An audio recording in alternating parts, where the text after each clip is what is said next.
Hey guys, good morning. Mo pa day pag-abot na ko gikan sa trabaho, napa ko diri sa car. Medyo tugnaw karon maong naka-jacket ko. So, um sa mga kuan guys, sa akong na-post nga tips to be successful sa any exams, board exams, any exams, sa kada exam nga inyong taken, dapat ready mo. So, the day before the examination, ang una nga dapat is rest.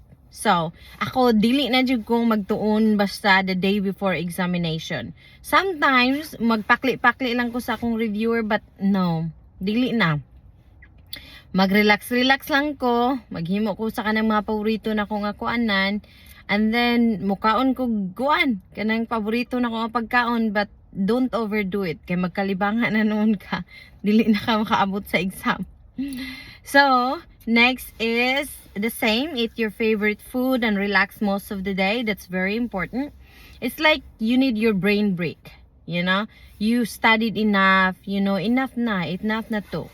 So spend time with your favorite people, like your kids, your family.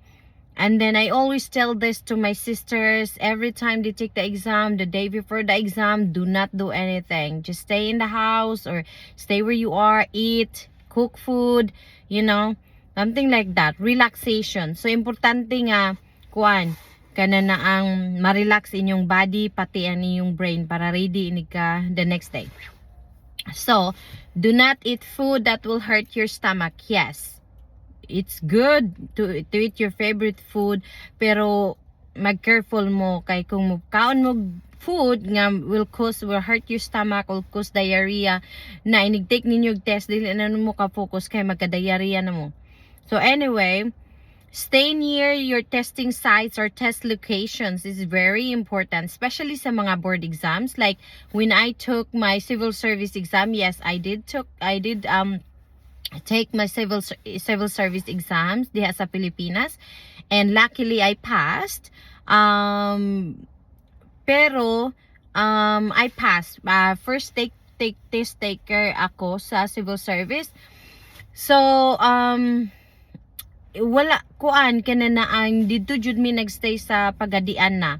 So sa Pagadian man giheld ang test, so dito mi nagstay, and then kuan kana na ang importante dito siya guys. So either magrenta mo dito or namoy mga kaila nga ingnon ninyo, hoy pwede ba mi mo stay og isa lang kagabi, inana ba magdala lang mo balon, magdala mo kuan bugas, inana ba kay ngano importante kaayo na. And then prepare your clothes to wear during the exam. Make sure nga magdakag extra clothes or shoes. Outfit check, iron them and hang them. Wear comfortable clothes or shoes. Ginoo ko. Importante gani guys. So, one hagani mo exam, dapat ka nang dili huot kayo yung sinina kay dili mo komportable ana, dapat komportable mo dayon shoes. Oh my gosh. Kaning shoes ako gini-emphasize as Ginoo ko. Ganahan man gyud kay ko magsuot og mga shoes nga na mga heel no kay kanay laging mubo ta nga pagkatawo. So, one time nagsuot ko shoes nga naay heel, dili nun to siya exam, pero nami gilakaw adto, and then naulawan ko guys kay nakuan jud ang takong sa ako ang kuan isa ka sapatos, gimo na ako gikuha na lang po na kung takong sa isa kay para flat shoes na noon siya. So if possible mga flat shoes lang guys, flat shoes basta presentable, dili lang siya kanang kuan kay kanang mga shoes man good pag imo ra na ibutang sa cabinet, kanang mga black shoes nga dili na nimo kaayo sige gamiton, makuan siya, madaot jud siya, kanang murag makuan siya ba niya kanang na ang dili na siya mo last nya kuan. So mo na extra shoes kay in case dili ka komportable sa imong gipili, so napaka isa nga extra shoes. So importante sa clothes pod pananglitan, mag-wear mo og kanang murag jacket nyo, bring extra jacket nyo in case something happens sa imong isa ka kuan, di na pa kay extra, di ba? Importante jud na. So next is go to the testing sites and if possible locate the name and the room so you know where to go the next day.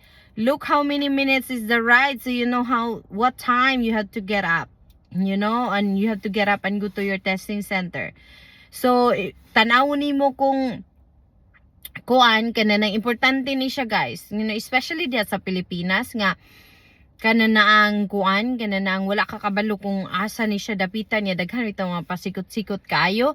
Gawa siguro kung ilado na jud nimo, kung wala di kay ilado inigabot nimo didto, importante jud na nga imo subayon ang lugar o mo ni akong room number so you know where to go the next day. And then kabalo ka unsa ka layon, kung malakaw ra ba, kung magsakay kag tricycle, kung unsa ba kang orasa mugikan, importante kayo na guys. I know dili ni kanang kuan jud siya pero importante jud na siya nga nibal-an nimo kung unsa ka layon. Okay? So, 9 is eat a good dinner. Okay? A good dinner is very important. Kanang ma-relax ka and then but not heavy ha. Nga magkuan na noon ka. Di na nakakatulog sa the whole night. And then, mag-shower ka, listen to music, go to bed early.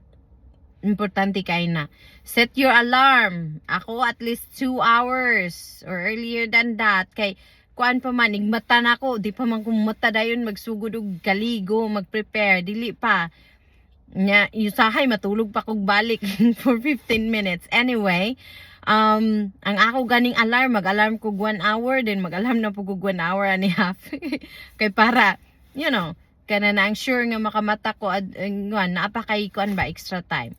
So, I know ang mga Pilipino, we all have this mania na habit nga, kuan na ana unya ba dili pwede kana na ang kung gusto gyud ka determinado ka nga mo pasar ani nga test, you have to have self discipline. So kuan self discipline in a way nga dapat imuhang i-treat ning kuan ning nga exam nga it's like the last exams you're gonna take in your life. Even though it's not, you're still gonna have a lot, especially kung young ka, newly graduate nang mo take, or newly graduate high school nga mo take og mga college entrance exams. Kailangan jud ni guys. So, dili naman ni pareha sa elementary nga magpa-enroll ra ka nga kuan ra ka, pero diri kung gusto ka makakuha og scholarship, paunhanay maya na. Unya kung kinsay makapasar, kung kinsay makakuha og kuan good score, especially diya sa Pilipinas, maayo man diri pag take na mo og NCLEX, kami diri pag na nurse me, I didn't have to be number 1. I just need to pass the test. Ay dili man na moingon ng manager nga, ikaw kuan man di ay ka top 1 ka, top 2. No, wala na top diri. Ang importante nakapasar ka, nahimo kang nurse.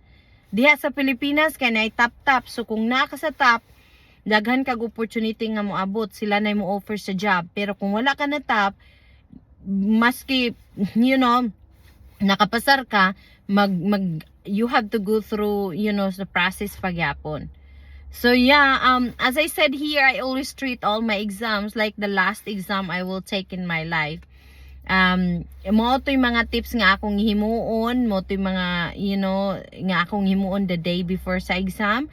And most test naman ako, thank God, nakapasar ko. So, diya sa Pilipinas, I took several, sa mga exams na ako sa school, I always do that. I prepared, dili ko, ang mga estudyante nga, dili magtuon, I always study. And I always have friends sa school nga, they're very studious as well. Kay kuan, kanang very important. And then, pag nag-take og civil service exam, nag-study ko, but the day before, wala na ako nag-study. I remember, the day before sa nag-take mig civil service exam, my goodness, nangadto mi sa seminaryo, kay kanaling mag-prepare ta, manguan mi og kanang, sana ka na ang, kuan ba, kanang, adto mi sa seminaryo sa, nasa Pagadian, nakalimot na ko sa pangalan adto, nang nobina kuan ba rosary, magpalit mi grocery sang ning dungaw namo kay dagko nga mga iro perti na mong panagan, hala na dagma bitaw ko, hapit jud ko nakaon sa iro, pero siguro di tumukaon tong iroan namo. Anyway, nahadlok na noon ko, nagnatruma na kong iro paggawa na to. Anyway guys, so dayon ni uli mi, then nag-relax ra mi, natulog, pagkaugma sayo kaayo mi ning adto sa eskwela, asa ka ng eskwelahan nga diin mi nag-take sa among exam. Even though guys, kana inyong mga friends, kay makauban mo take o mga classmate, dili gyud na but pasabot nga kauban mo og rooms. So you could be assigned to different rooms. So dapat kailangan nga kuan may baw-an ninyo kung asa mo. Og maura na siya guys. So gamay ra kaayo ni siya nga tips nga para sa inyo og hinaot nga makatabang. Salamat, bye bye.